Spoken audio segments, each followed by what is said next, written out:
Rise up, the Dukes are back, and now it's time to rise up. The crew is back, and now it's time to rise up. The Dukes are back, and now it's time to rise up. Rise up, rise up. The Dukes are back, and now it's time to rise up. The crew is back, and now it's time to rise up. The Dukes are back, and now it's time to rise up. Rise up. I was prepared all my life not to actually experience this. I prepared myself never to experience this. Oh my God. Oh, I'm trying to calm down a little bit because I've been screaming for the last. Yeah, Ruth has hated me for the last 30, 40 minutes or so. I was going to say 30 or 40 minutes. You can probably hear it in my voice. I'm also, this is my third beer so far. Holy fuck. Holy shit. And we're a 12th seed, which are we? Yes. Which we know statistically is the biggest upset seeding in the first round. We gotta go right into it. All right. I mean, we're already recording, but we haven't started it yet. Oh, okay. Well, I thought we were. I mean, we can. And we're back to another episode of the D's on Fire podcast. We fucking did it. Keith Dambrot. God. He literally did the impossible. And when he came here 7 years ago, I mean, Duquesne was the perennial bottom team of the A10. Every team wanted to kick us out of the A10 because we were bringing the conference down. We were excited about having a 3-star person sign with us, and then they turned out to be garbage because we were just excited because of a freaking ranking. I can't believe it. I've seen so many pictures. I've seen all the celebration. I've watched every second of the game. We're going to the NCAA tournament. 47 years, 47 long years. And we've only been alive for a portion of that. Yep. Only cared about Duquesne for a portion of that. It's crazy. It's honestly, this is a dream. This is a dream come true. There's no other way to explain it. No, I mean, to put it in perspective, he came back with the one goal of making the NCAA tournament for his dad. He did it. In the year that his wife develops breast cancer and is fighting breast cancer, which is, there's rumors out there that he's likely going to retire after this year. So this was literally his last shot to do it. Trey Williams gives up his body, goes down, is done for the year with, I'm assuming, horrible shoulder injuries. And then the two best players that led us there the entire way just aren't rising up to the moment. And we have freshmen, Jake DeMichael, Jakob Neckis, Kareem Rozier, all making the game-winning plays time and time again today. I keep saying tonight because it really feels like I'm dreaming. It really does. It's defense. Defense won this game. Defense travels. You can't shoot worse than what we did. We shot worse than VCU, and they shot 36% from the field. Duquesne shot 30% from the field. It was a team effort. It was grimy, disgusting, and back and forth. I was on the edge. I wasn't even on the edge of my seat. I was off my seat for the entirety of the second half, pretty much. Yeah, I was standing the entire way. I was standing pretty much from like minute 12 on, where it was like, okay, we really can't buy a basket. It's insane. It's absolutely insane. I'm getting text messages from countless amounts of people who don't give like a flying F about Duquesne basketball, but they're happy that I'm happy. Yeah, I let several people know during the game when they were talking about the Dukes are in trouble if they can't make baskets. This is the Duquesne experience. You guys just don't understand it. We go through these lapses. The key is we have to hold the other team in the laps as well. And they Yep. did, except for I'm gonna bring it up. I have to. I complained about it during the game on Twitter. The officiating was so one-sided for a long portion there, where they were letting a lot of things go on one side of the basket and calling everything on the other side. And Lawal, the power forward or center on VCU, whatever position he was playing, was doing a moving screen every time, literally pushing our players into their players, and they were calling fouls on our players on that. Yeah. DeMichael got called 2 or 3 times on fouls from getting pushed on a moving screen. Yeah, I didn't focus as much on that as you did, but like I see where you're coming from. I understand. Um it was frustrating, but also we weren't getting into the paint either, like for a good portion of the second half where we could force those fouls, force them to call those fouls. We did later in the second half, which helped our offense a little bit. And by a little bit, I mean a very, very little bit, because that was, oh my gosh, that was a stressful second half. I mean, First half, first half we played perfect basketball. yeah, It was crazy. I mean, first half was a dream. it's insane. Let's remember first. I wrote in my notes overall phenomenal first half. We shot 50% from three, 43% from the field. The And only issue was like they the weren't size bad of. shots from 3 either. No, they were all good great shots. We were getting inside, kicking it out, shooting open threes. Um, the size of VCU, I think, kind of hindered, at least I guess in the second half you could say, because we didn't really get inside. But in the first half, we were getting some shots on the inside, but just wasn't finishing. And I think the size of VCU hindered us a little bit. But what a tale of two halves. I mean, that was a perfect first half, don't you think? It was, yeah. I mean, I texted you during or towards the end of it saying, I'm trying so hard not to get ahead of myself right now. We doubled Yeah. them up. It was 36-22. Yeah. 36-22 in the It was first half. 36-18 at one point in the first Yeah. half. Yeah. I mean,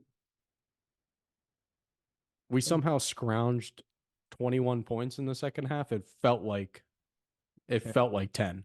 yeah. It's insane.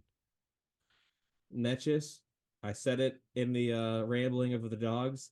He's a stone cold killer. And that's what he was today. Stone cold killer on those 2 threes, on the offensive rebounds, on the defensive rebounds. Just every single play he made was huge. He made huge plays. I said it out loud. I was shocked that Dixon wasn't in the game towards the end of the game, and it was Nickus, especially on a defensive possession out of a timeout.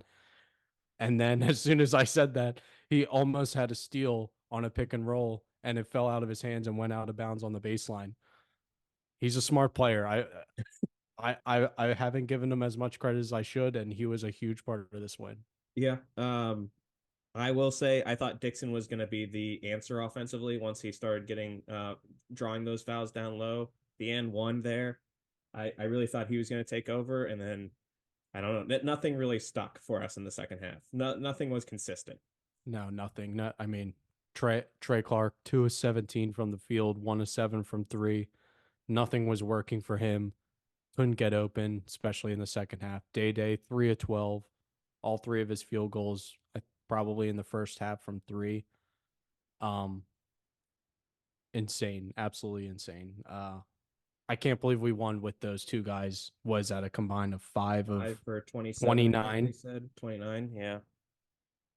If I'm doing my math, 17 plus 12, yeah, 29. Yeah, and a wasted 3 on the shot clock violation that he actually made. It's insane. I can't believe they won this game with if you told me that those 2 guys that alone. No, yeah, that's if you told me those 2 guys shoot whatever percentage that is, 5 of 29 from the field, I'd be like, no, we have no shot. Congrats to VCU. Right. Congrats to VCU. And every guy stepped up. Every single player that was on the court scored a bucket. 6 points for Mahorcic, 6 points for Drame, 6 of 6 from the line, 5 points for DeMichael, 9 points for Jimmy Clark, 8 points for Natchez. I know DeMichael only scored 5 points, but man, he made so many other contributions. The heady rebounding, the steals, Rebounding, yep. Just We making dominated plays. on the boards, which is Yeah. They've dominated on the boards this entire tournament. And They they didn't really they do that dominated against teams that were bigger than us in every Yeah, it's been huge. It's absolutely been huge. They don't win without that type of rebounding. It's an unsung like part of the game. People don't notice it, but on on the defensive end, like they're closing possessions. on 2 or 3 of the possessions in a row there, we had Trey Clark and Kareem Rozier box out their center successfully to get Yeah, defensive rebounds. It was called out by one of the announcers, not Kevin Harlan, whoever the other guy was. which Kevin Harlan on a Duquesne game. I mean, that was my first you thought. said it. You said It's it a in video game. Yeah, It's not real. it's not. Although they kept saying I was playing the 2K Dukes of yesterday. I Duquesne. heard his voice. Like it's crazy. The Dukes of Duquesne got me a little frustrated towards the end. I'm not gonna lie. I just come on, just call us normally. You call every Also- other team a normal name. Why do you have to just switch ours up for the entirety of the game? So I said this in the moment. We got lucky because that with the confetti, streamers. Yeah. the confetti, as a Sixers fan, I know too damn well that when confetti falls from the floor too early, you lose that game 100% of the time. Let me tell you We something. overcame the confetti game. I mean, we're destined for glory. The March. Atlantic 10 commissioner is very lucky because the entire stadium, aside from the VCU fans, wanted to throw her in jail after the confetti first started. Fix the title. And for people that don't know, 2017, I'm almost certain of it because I think it was like the first time when the Sixers started being good. They played the Celtics in the first or second round of the playoffs. Confetti flew from the stadium at home. Didn't win the game. We went to overtime and lost in overtime against the Celtics, an arch rival, biggest rival probably in the NBA. So when that happened, I had horrific flashbacks. I mean, there's so many people I'm so happy for. I'm just going down a list. I sent out a tweet before the game that like was firing myself up in the process of writing it. Let's see. Just got an ESPN notification. Celebrates first NCAA tournament since 1977. We're on ESPN. Yeah. That in itself is pretty cool. Not just for like some guy delivering McDonald's from an Uber Eats delivery last year. Not for a bus getting stuck halfway through in a snowstorm from getting back from an away trip. No, we're on ESPN for the basketball. Oh God. I can't believe it. Yep. John Rothstein, who always tweeted out after every Duquesne win, Keith Dambrot, Mission Impossible. Tweeted out Keith Dambrot, Mission Accomplished. So that was a good one. So satisfying. The pregame tweet. Win this one for the season ticket holders. Win it for Murderers Row, which was a group along the baseline at the Palumbo Center. Yep. Win it for the Bluff Blog, who is the most notorious Duquesne fan on social media. Win it for Ray Goss, the longtime announcer who's in his last year, Hall of Fame career, 70 plus years calling Duquesne basketball games. Win it for the seniors. Win it for Trey Williams. Win it for Donna. Yep. Win it for Coach. Win it for Sid. Win it for the school. Whatever. For LeBron. Just win it. And Donna Dambrot replied and said, "I'm too superstitious to retweet, but I love this." And I love a woman who's superstitious. I changed in the middle of the second half when it was a one possession game. I switched from this shirt to my long sleeve shirt that I wore on the last episode. Oh my God! How dare you! No, I switched. I had to switch up the vibes. What? No, so all right, so all right, so how you phrased it made it seem like you switched during halftime. No. I said when it was a one possession game in the second. Okay. I wore a long sleeve shirt against Dayton. I wore this shirt against the Bonnies last game. So I just put this shirt on. And then I'm like, okay, if it gets to a one possession game, I'm switching shirts. And that's exactly what I did. But I put this shirt on because it hasn't been seen by anyone on the podcast yet. I went with a throwback from like the 80s. It's a warm-up sweatshirt that a player used to wear back then that I found on eBay. And I was between this and a new school logo. And I put it to Twitter. I was like, which one feels right for this sort of thing? What do I stick with the new school or do I go to the old school? That's a good question, actually. Unanimous result was go old school. And then Okay. I decided that if I needed the vibes to change, I'd change. Right. I stuck with it because we never gave up the lead. If the lead had changed, it was changing sweatshirts. I told myself one possession because we were up by, it was 36-22 at half. So one possession felt like I didn't want to get into that situation where we were down. So I wanted to change the vibes before then. And I have a new Duquesne logo hat, and I put it on the other day because I haven't worn it in a while. It doesn't fit anymore. It's like it's a fitted hat, and Yeah, and I it's guess too those small. get stretched out at some point. No, it's too big somehow. Your head My shrunk. Yeah, I'm losing brain cells, so I guess it's shrinking. Watching this team. Uh Can we talk about the? Sure, whatever you want. Go ahead. Can we talk about the 2v1 with 3 minutes left? Yeah, if you want to get divisive on a celebratory podcast, I absolutely that's do fine. want to get divisive. I absolutely do. I'm riled up right now. Uh Okay, so do you want to go through it or me? no, I mean all right. I'll describe it. The moment was whenever Kareem Rozier and Day Day were on a fast break, 2-on-1. There was a big guy, a taller guy in the lane. So Kareem spread out to the three. Day Day passed it over to him instead of driving. And Kareem, I thought wisely, waited for everybody to get up and milk the clock to get a good possession and not. This was with like 3 minutes left in the second half, and we were up by, I want to say 5 point lead. 5 points. 5 point lead. Okay, this is where Well, hey, Nick, let me you're ask this of the question. opinion Yes. killing the clock was the correct decision. Waiting for everybody to get set up was the correct decision in my mind. Would you Okay. have preferred Kareem to just shoot that three then? Yes. Okay. Or no, number one option was Day to drive. Okay. It's 2v1, get fouled, go to the line. You're one of the best free throw shooters in the country. He missed 2 today somehow. 1 for 3 today. Yes, but nonetheless, I like those odds. Number 2 would be Kareem to shoot a wide open 3, which he's 45% from 3 on the season, or in the 40s for sure. That's a high percentage shot. Number 3, it's a 5-point game. We have been struggling in the half court offense the entirety of the second half. We could not buy a basket.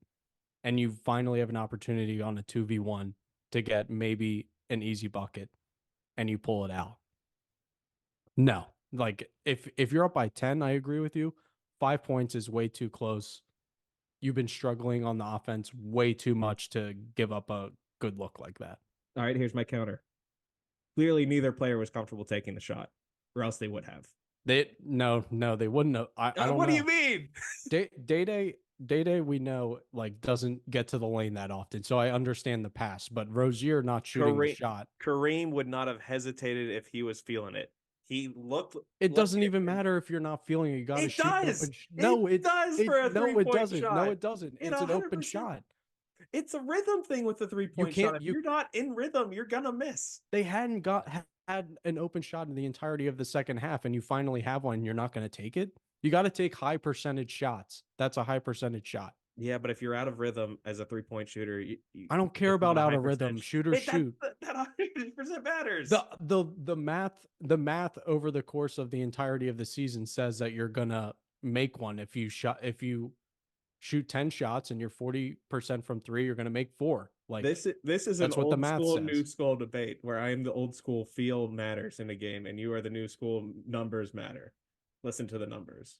But it was also a good look. Like I was seeing, like it was a wide open shot. It doesn't matter. Just because you miss, if you go 0 for 5 from 3, you're not going to shoot from 3 anymore, even though you're a 40% I'm not saying that you don't shoot shooter. From 3, but if you're hesitating, then you don't take the shot. He should. That's what I'm saying. Don't hesitate. That's what I'm saying. Like, you have to shoot that shot in And- rhythm. You all have to right, be confident to win but these the games. reason he was hesitating is because it didn't feel right. He wasn't in rhythm. That is the That's issue. stupid. That's like all you're talking about is feel and like all that. Like Yes, which it is was an incredibly important part of shooting a basketball. like he should be comfortable. He was wide open. What are you talking? Like these are Division One now March Madness bound basketball players. Like you take shots like that, especially when you're struggling so much in the second half to even create a good look. That's my biggest point. Like that, if we're talking about feel and the over the course of the game, you can't create a shot for your life in the second half. Got to take them when the opportunity is there. All right, But so in the parallel universe, there's an extra minute of time, and we're down to this free throw shooting business that was happening. and say that. So what In are an you trying to say? alternate universe, Yeah. there we have another minute where our offense is struggling, and we can't make free throws reliably because we're still inbounding to a center instead of two guards. So you're trying to transition. I am. Yeah. That's fair. Yeah, totally. I disagree with you there, but yeah, I don't get how Day is inbounding the basketball with when it turns into a free throw contest. I thought we found a happy medium last pod. Have Trey inbound it, even if you still want to have one guard for some reason. Or DeMichael, yeah. Like, yeah. It's insane. I don't know if Gambrot must be drawing up because, you learn that the inbounder is open like on most inbound plays. So maybe the guys aren't executing that. It just can't be Day pass it to Trey and he gets fouled. Like that cannot be the game plan. There's physically not enough time for you to guarantee a pass back to a guy who's out of No, bounds. I agree. I'm just saying, like, I'm trying to get in Dan Brown's head. Like, that must be what he's thinking because it doesn't make any sense to have the third best free throw shooter in the country to be inbounding the ball. 95% on the season. He missed 2 free throws in the regular season. Oh, you know what? I did want to bring up the second miss tonight. Nobody knew what they were doing when he missed that, including Day. Like the rest That was in and out. I mean, it was no, like I voodoo understand, magic was happening. but everybody just like paused. They didn't even like react normally. They were just like, right. oh, well, he's clearly got another one. I mean, that something wrong happened here. Okay. Yeah. Let's take a step back. Alec, We won. We we still won won the game. We still won. We're going to the NCAA tournament. Yeah. So I thought about it. I probably can't go to any game because 3 of my coworkers are in India. And it's probably might be tough to get time off, but tell them priority. I will absolutely be working to... from home Thursday or Friday. There's zero doubt about that. Maybe log off temporarily with no one knowing. Well, tell them priorities. They need to get their ass back from India because you have a basketball game to attend. A once in a lifetime experience is happening. That's right. We're going to the tournament. We're going to the dance. We're going dancing. I have a future. I know we should, focus on this tournament, this set of guys. But what do you think this does for future recruits?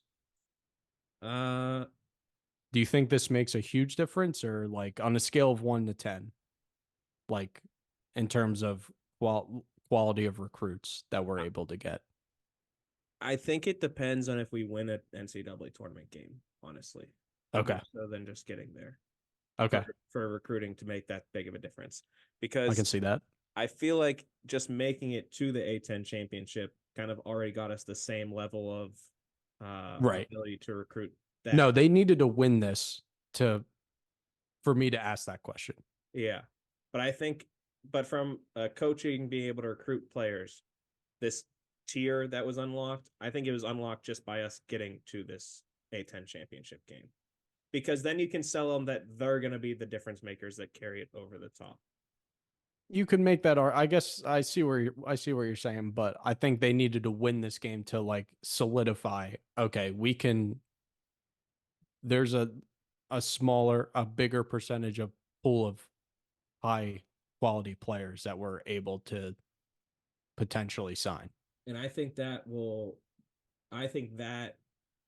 you're describing is more going to happen if we win an NCAA. That'll like 100% happen. Yeah. For like almost like as close to 100% as you can get. Yeah. Yeah. I think I don't know. I think this still makes a difference. I mean, as the wins build, the bigger difference it's going to make, obviously. Well, see, I'm thinking of like LaSalle back when they made their run back when I was in school. They never really able to build on it. Right. So I do think there's St. Joe's as well, like in the times that they've made it, but they've had an up and down like solid program for a while, I feel like. yeah. So I mean, I think this run's going to be very important. I think Drew staying on, if Dambrot does leave, is going to be crucial to building off of this, because if the coaching staff changes after this run, then it doesn't make any. When I was asking the question, that's immediately what I thought about, like to answer my own question. If, like you said, it's very possible that Dambrot leaves after this season, so that makes another huge difference. It kind of potentially counteracts the success of this season.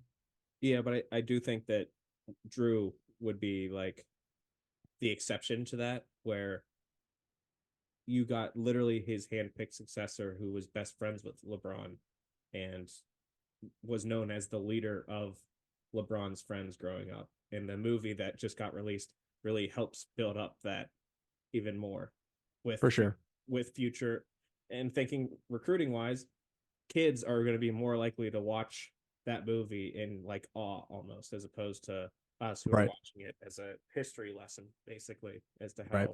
it was built. So, yeah, I think we're in a good spot in the future. I mean, we touched on it during the season. I love the guys that are young that are contributing to this team. I think even though we're losing Jimmy and Day Day, we've still got a great group of guys coming back where we can still build upon this. Not saying we're going to reach the same tier of winning the A10 again, but we're not going to be bottom of the barrel next year, I don't think. No. I don't want to pivot too much into the future because we should focus on this team and just live in the present with this team. It's first time in 47 years, but that's immediately like when it's been that long, you kind of think about, does this unlock more doors sort of thing for more consistency. So but I think everyone should just enjoy this team, because this is getting into the dance and that long. We didn't think it was possible. So Johnny, who goes by the Bluff blog on Twitter, has made a lot of promises throughout this run of what he's going to do. He's going to eat a T-Rex burger for winning a few games earlier in this run, which is 9 patties of a Wendy's burger, just like stacked upon each other. So he's doing that. And then on May 23rd, 2023, Johnny tweeted, "If Duquesne makes the NCAA tourney next season, I will have the Vulcan D forever enshrined on me as a tramp stamp." And that was retweeted shortly after this win. So, and Johnny retweeted it. So he's committed, I guess.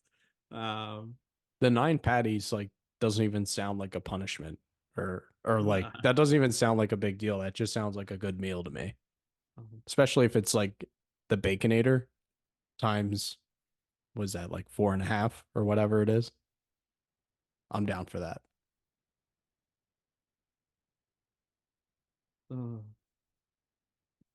Little Bona X, another Twitter personality for the A10. He's Bonaventure fan. Obviously, he quote tweeted, "The alleged greatest Duquesne team since 1977 has started conference play 0-5." He was quote tweeting after the St. Joe's win. He just quote tweeted that with a picture of everything being on fire, saying, "Why did you let them cook?" Yeah. I mean, I don't know. There wasn't a lot of cooking in this game, especially that second half is a crazy like taste in your mouth sort of thing, just squeezing that out. Yeah, but I mean, we were literally built for that game. No, Like I we know. are we are probably the only team that was built to survive that sort of shooting performance, and it was intentionally done because Dan Brought realized that we are a team that has those lapses, and the only way to fight it is to force the other team to have just as long lapses. Yeah. What is I think Shoga, what was his stat line? I mean, they completely shut him down. 2 of 8 from the field, 1 of 5 from 3 for with 5 points. Yeah. Uh Bama Seal, who I mentioned last pod, was the only guy that really consistently had points going for VCU today. And he had Um, to get to the line a lot, like to even get those points. He was 0 of 8 from 3. yeah. Um, I mean, we guard the three really well, and I we did it. We did it. Nothing else matters. Like I know I want to go into this whole analysis because it's what we do after watching the games, but we won it. I don't even care anymore. We won it, and we're built. Let's just talk about how we're built going into the NCAA tournament. Well, I was gonna get into that. Like, if you're built on defense, you can talk yourself into winning any game Yeah, because then it's just a matter of, oh, well, if a few of our guys get hot and we play that level of defense, we can beat anybody. And that's kind of how this team is built. That's how March Madness, that's how those Cinderella stories kind of happen. but And I think Day Day and Clark are like the definitions of two guards who, if these guys get hot, like we could wipe someone off the floor yeah, potentially. I don't know if it was dead legs at the end of the second half. That doesn't really make sense to me because they looked incredible in the first half. But I they from got quite a few days to rest up here. I would say we touched on it like the last episode. The lack of inside presence doesn't help for an inside out type of game. And the commentator went into it a little bit, and I agree. Like we were getting into the lane and then we were able to kick. And we weren't necessarily able to do that in the second half. They were trapping us really well if we did get inside. Right. They were trapping us. There weren't like open lanes to the basket at all. So then we were taking contested shots and it limited our offense a lot in the second half. Yeah, we got off our feet a lot too, which caused a lot of errant passes. Um, yeah, there's a lot of mistakes that are easily correctable moving forward. We need to find a solution for the bigs because that is the one thing that we're gonna like if we run into a Purdue or another team that is big oriented on the offensive side, we still really haven't shown that we can play well against that sort of team. I think Dambrot might, if I were him and I saw Natchez play the way he played in this game, I might go small a little bit more. I might entertain that. Might see if like a Natchez Drame 4-5. See how that looks for like a 3 minute stretch or so.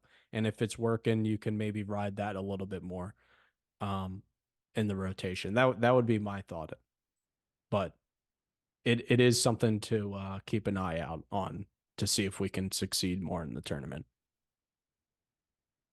It's crazy how losing Trey Williams has just like truly made us realize we don't have any big that we feel comfortable with.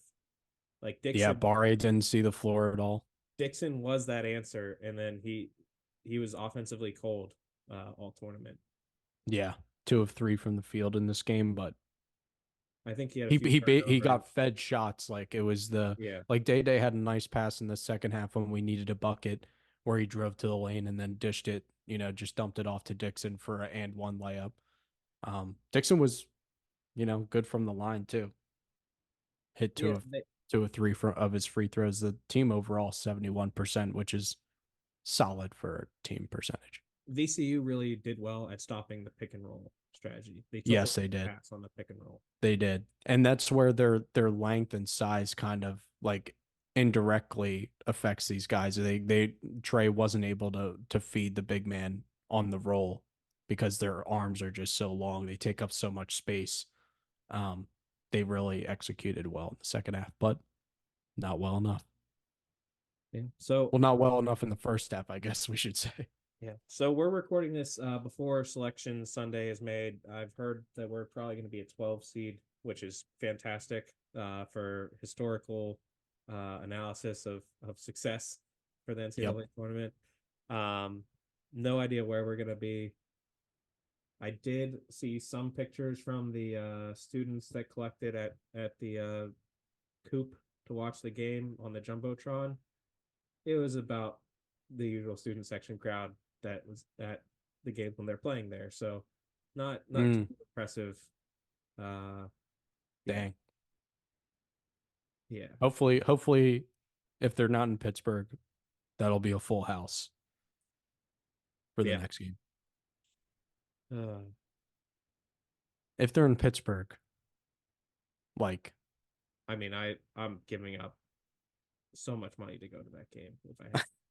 I don't think I'll have to, but I just like no, those are typically good deals. I went to when it was in Pittsburgh and I lived there. Villanova winning in 2018. I went to the first round. Double like you get double header tickets. yeah. So that's nice. Super fun. It's the best. See, yeah, it's great, especially when you have a team in it. Yeah. Yeah. I think I can't remember who Villanova played. They That were a was 1 seed against a 16, so yeah, the the 8 second game I remember it that was was Trey Young or no Alabama. It was either that Trey was Young the or second game. Colin That Sexton. was Alabama versus Tech or Virginia Tech. That was a Colin Sexton you're thinking of. He was on Yeah, that team, the I thought Alabama Colin team. I thought Colin Sexton matched off against Trey Young. I thought that was maybe that No, no. All right, not that might be the SEC. no, because Oklahoma's Big No, 12. Oklahoma's Big 12. Yeah, I don't know. I'm pretty sure both those teams were there.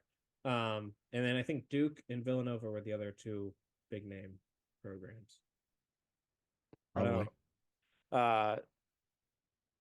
Yeah, I was originally supposed to work the NCAA tournament games in a concession stand to raise money for my daughter's dance team, but I think You will be skipping that. I've already informed Anakin I'm not going to be working that game if Duquesne is like Yeah.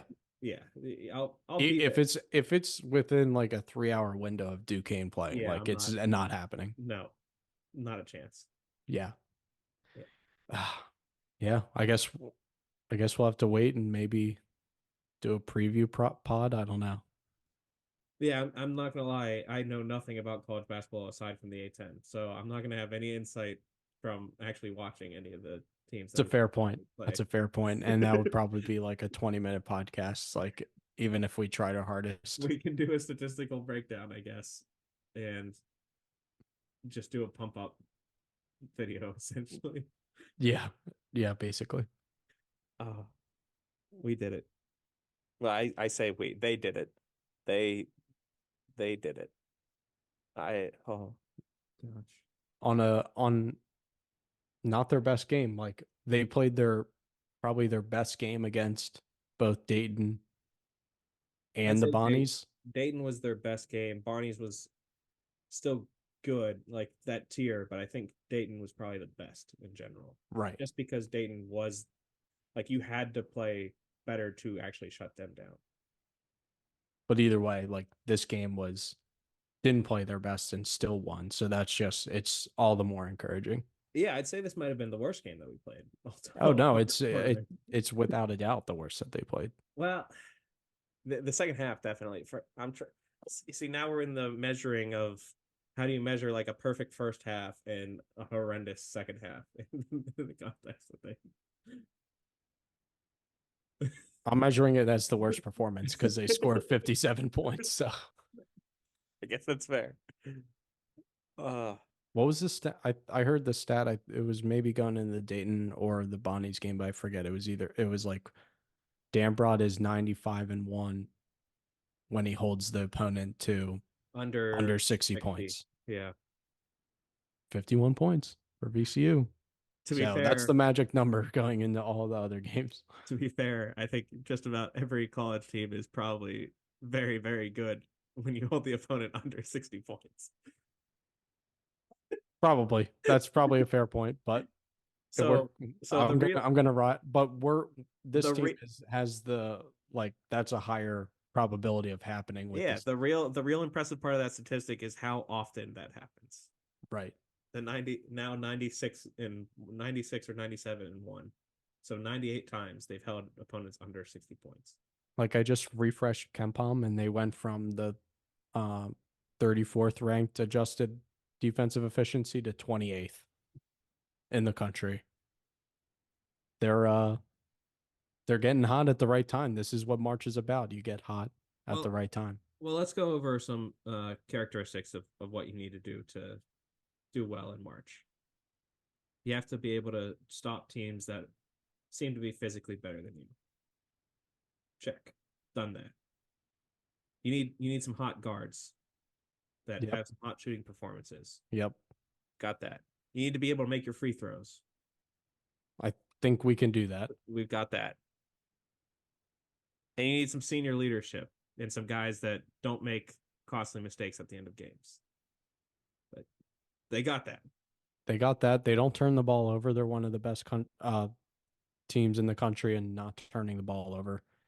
Speaking and the of free Cinderella throws, teams are very good at turning teams over, a la VCU way back in the day. And right. would you look at that? Yeah. And we are 47th in forcing turnovers. We're 14th in the country in free throw percentage. Team, or no, sorry, that's VCU. We're 103, but still, that's top third. With one player in particular that we can just give the ball to at the end of the game. Right. This team has a chance to win one, maybe two games. Or I mean, let's not limit them, I guess. Right. But no. if you win one, then you never know after that. All I'm saying is I personally am definitely There's a chance. Sprinkle something on the future. There's a chance. But I wouldn't sprinkle. I'm not saying I'm sprinkling a lot, but I feel like I gotta sprinkle something. I would sprinkle a Sweet 16 run. Like, can you? I'll have to try and find if that bet exists. I'm sure it does. I'm sure. If it does exist, I would sprinkle that. That would what I would sprinkle. What I do know is any bracket that I fill out, they're winning it all on the bracket. It's a requirement. Like I don't feel like I'd be a fan of the team if I didn't do that. Respectfully, I'm gonna be in a pool where the pot is $6,000. Respectfully, Duquesne, I will not be choosing you to win the whole thing. Well, but I will no doubt pick you for the first round. I can't wait for them to make you eat those words. I hope they do. I will sacrifice $6,000, a potential $6,000 winning for them to make the Sweet 16. Money's temporary. Yeah. Going off of that, I'm gonna have to go find that merch like now. I've got to get the player merch. They have to be honored for the rest of their time. Really, they deserve all the NIL money. The amount of money that Duquesne is going to make off of this tournament appearance is just ungodly. And tuition will still be up. Well, scholarship money will also be up, so it's okay. No, I'm kidding. Happy St. Paddy's Day. Yeah. What a way to celebrate. We channeled all of the luck of the Irish faithful of Duquesne into this incredible win. All 25% of my Irish blood contributed to this win. It's not over. The season's not over. They did it. Dan Broad accomplished what he set out to do, which seemed impossible. Trey Williams gave up his body for history. It wasn't just one upset. It was to get to the NCAA tournament.